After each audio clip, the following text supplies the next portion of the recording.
Mastering the vocabulary of voting. A deep dive into polling stations. Hello everyone, and welcome back to our series on government and politics vocabulary.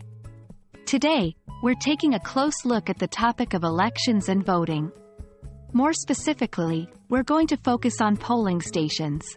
Let's take this chance to enhance your English language skills while learning more about the democratic process.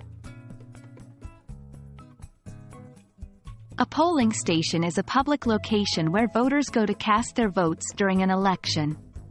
These can be a variety of places like schools, community centers, and even churches.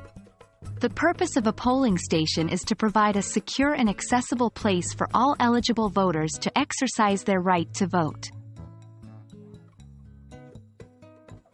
There are many terms related to polling stations that will help you understand the broader context of voting in elections. Ballot. This is the document that voters use to choose their preferred candidates. It is marked by each voter, in private, to express their choice. Polling booth.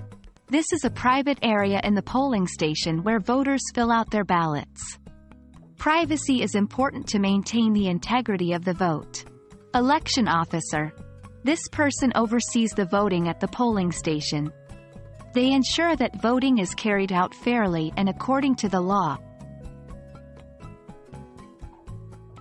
Understanding a word is great, but knowing how to use it in context is even better. Let's look at some examples. I went to the polling station early to avoid long lines.